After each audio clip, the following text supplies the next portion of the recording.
Good afternoon, folks. My name is Rohit Becca Allen Naughton, Charlie Hogle. Charlie Hogle being my chief title, Mohawk Nation Turtle Clan of the Haudenosaunee Confederacy. We're here today to read a statement to you on behalf of the chiefs, the clan mothers, and the people of the Haudenosaunee Confederacy. So I will start. I'm going to read you a letter addressed to Premier Wynne and Prime Minister Trudeau, dated July 17th, from the Six Nations Iroquois Confederacy. In regards to the Burtch Correctional Facility lands, we trust this letter finds you in good health and good spirits. As you are aware, the Confederacy, the Haudenosaunee Confederacy Chiefs Council assisted the province of Ontario and the Government of Canada with the peaceful resolution of the blockade of Highway 6, which arose from the reclamation of the Haudenosaunee lands, which you refer to as Douglas Creek.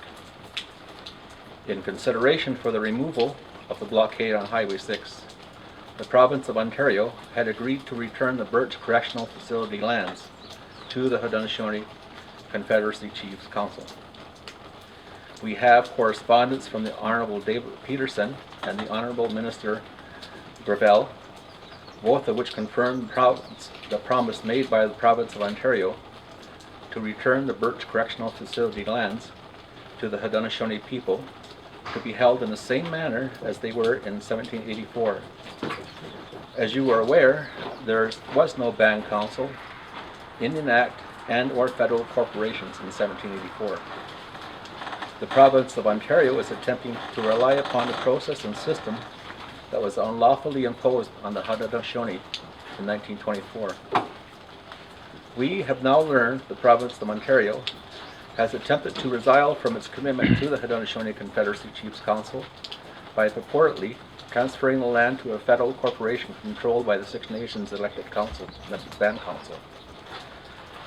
Since 2006, we have lawfully managed and maintained the Burtch Correctional Facility lands, consistent with good governance practices, and we can advise that the Haudenosaunee Confederacy Chiefs Council have registered the Burtch Correctional Facility lands in our own land registry system created on December 30th, 2011, and that we have lawfully leased the Burtch Correctional Facility lands to Ms. Chris Hill. We take the position that the transfer of the lands to a federal corporation is invalid and is a breach of promises and commitments made by the Crown to the Haudenosaunee.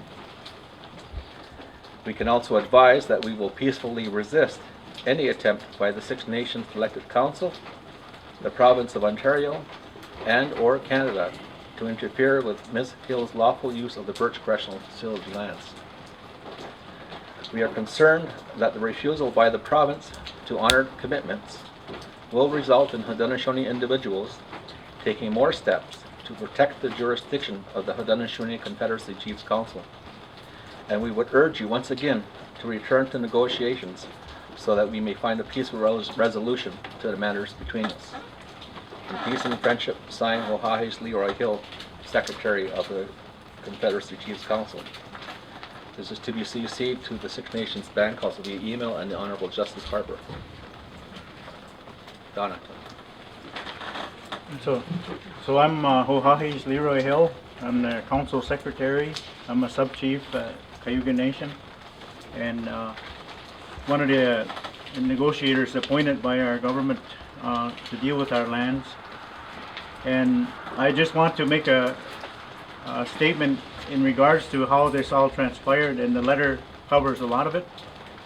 But the human factor is what my concern is and what our concern is. These men, our leaders, meet in our government over here, and their role is to promote peace and to foster peaceful resolution to any issue.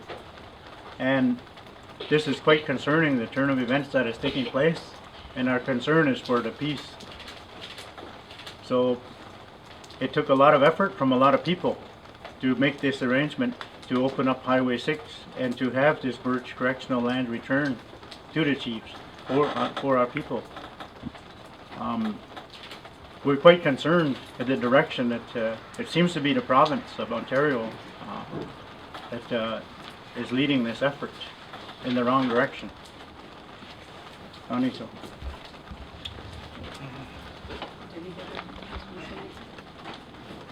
We'll take your questions now if you have any.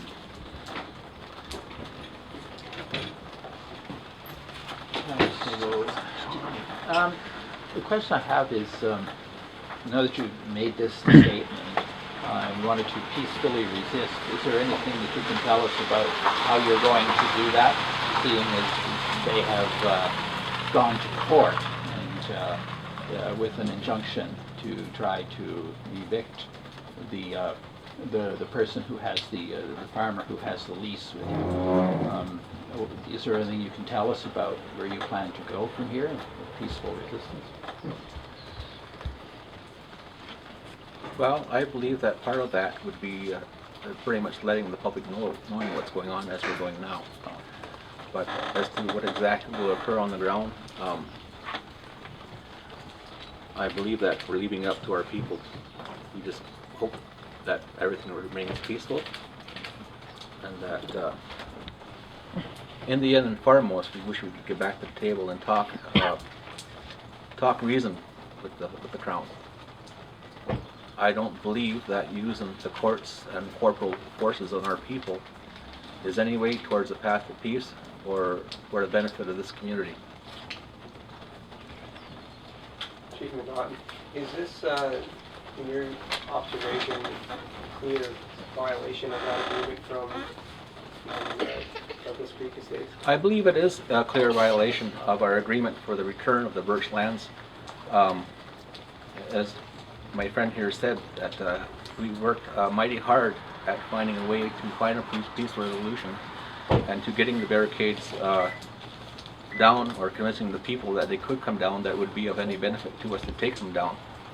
And so that was the agreement we came up with, is that the Burtch correctional facility lands, which were taken from us by the Crown, that they would be returned to us in the same condition as they were before they took them, and under the terms, the same terms, and held under the same terms as they were in 1784 under the Haudenosaunee Proclamation, which clearly states that it is ours to enjoy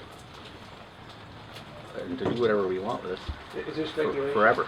Is there speculation that they're trying to sell us for development? Is that? Well, I think that what's behind it is the year that we are in negotiations with them, and one of the things that made negotiations, it was a non-starter for us, and one of the reasons why we couldn't get anywhere is the Crown took a bottom line, the Crown and Right of Ontario, that they were going to stand by their land registry.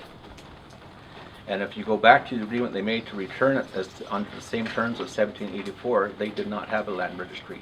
It was ours. There was no fee simple even. The Crown did not hold those lands. The Haudenosaunee held those lands, and that's what they agreed to. And I don't think that they realized what that meant. And I think that the 3 years that we had intensive negotiations with them, they danced all around the issue, and we tried to find ways where we could convince them that the world wasn't going to fall apart. But obviously, those that are in power now, that we have to deal with, don't agree with that, and they think they can dismiss Six Nations and carry on the way they have over the past couple hundred years.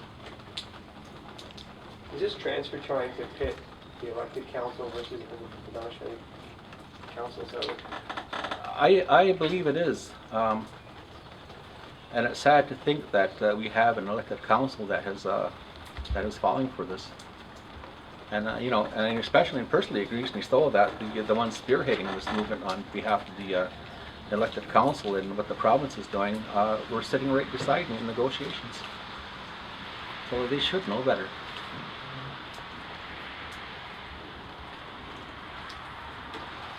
you mentioned a peaceful resistance. Is that the start of you're hoping to get the public? Well, I hope no matter what our people do, that I hope they remain peaceful, but obviously that voice needs to be heard. I think the electorate needs to hold their elected officials accountable, and that's, I think, the intent of the chiefs, is so that residents of Ontario know what their leaders are up to. I'm not so sure they're very familiar with this going on. They're reneging on an agreement signed by a representative. to peacefully resolve that blockade on Highway 6, which threatened a lot of lives. But they're fooling with fire. So we'd like the public in Ontario to take actions and let their elected officials know that this is unacceptable. And I believe that the public should know that, well, there's so much talk these days in Canada and across Canada of reconciliation with Indigenous peoples. I mean, and everybody's proud of that. But in the meantime, this is the reality of what goes on. I don't see how this is reconciliation.